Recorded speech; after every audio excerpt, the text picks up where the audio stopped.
नमस्कार।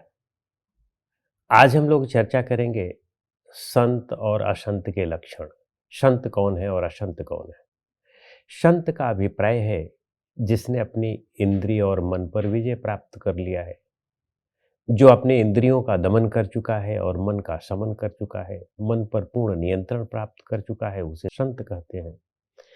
संत का यह मतलब नहीं है कि वह किसी प्रकार का वस्त्र पहनता हो, संत का यह मतलब नहीं है कि वह माला पहनता हो या किसी प्रकार का जो है अन्य उसकी बाहरी वेशभूषा, यह उसके लक्षण नहीं है। यह तो हर एक धर्म, हर एक जाति संप्रदाय के अपने-अपने अनुसार हो सकते हैं इसके लक्षण, बाहरी लक्षण। लेकिन जो उसका आंतरिक लक्षण है, वह यही है और यह सर्वव्यापी लक्षण होता है, सबके लिए यह लक्षण होता है, सभी संतों के लिए, कि वह अपने मन पर पूर्ण विजय प्राप्त कर चुका हो। और जो पूर्ण विजय प्राप्त कर चुका है, उसे ही हम भिक्षु कह सकते हैं।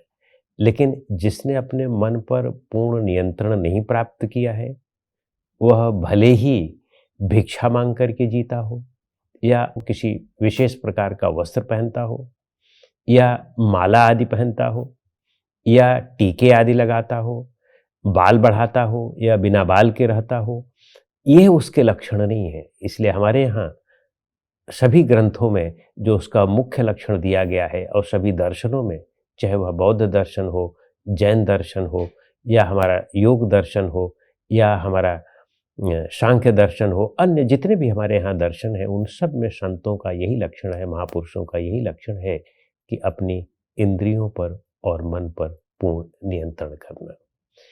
कहा गया है कि धृति क्षमा दमो अस्तेयम शौचम इंद्रिय निग्रह धीर विद्या सत्यम अक्रोधो धर्म 10 लक्षण। यानी ये धर्म के 10 लक्षण हैं, संतों के 10 लक्षण हैं कि धैर्य हो, सहनशीलता हो, प्रतिकार न हो और साथ साथ आप देखें कि जो शिकायत करने की परंपरा है, हम लोग सदैव शिकायत में जीते रहते हैं, दूसरों का दोष देखते रहते हैं, ये सब संतत्व के लक्षण नहीं है।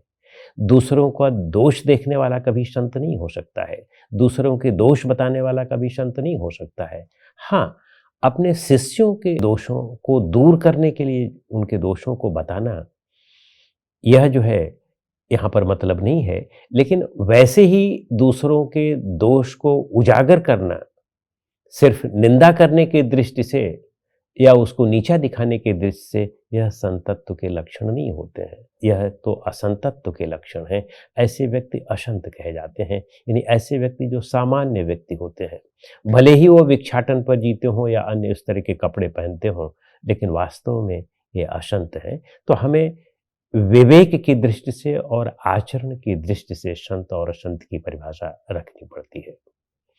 यह धर्म ग्रंथों में पढ़ करके या इस चीज़ों को देख करके, उस तरह की बातों को सुन करके या चमत्कारों को सुन करके, प्रकृति के कारण कार्य नियमों के विपरीत कहीं कोई बात सत्य सिद्ध करने का जो लोग प्रयास करते हैं, उसके आधार पर संत का लक्षण करते हैं कि हमारे गुरुजी जो है वह मृत व्यक्ति को जीवित कर देते हैं, वह पहाड़ पर जो है अग्नि पैदा कर देते हैं या पहाड़ पर जो है जो शीत है उस शीत में भी रह लेते हैं। ये सब संतत्व के लक्षण नहीं है।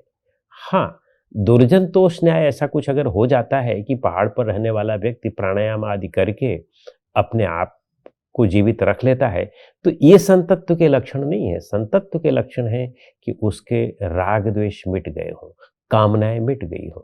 क्योंकि ऐसी शीत की जगहों पर आप देखें कि अन्य ढेर सारे ऐसे प्राणी हैं, कुछ ऐसे पक्षी हैं जो वहाँ पर भी जीवित रह लेते हैं। अंटार्कटिका आदि जगहों पर भी ऐसे प्राणी जीवित रह लेते हैं, ऐसे पक्षी जीवित रह लेते हैं। तो इसका ये मतलब नहीं कहा जा सकता है कि वे संत हैं।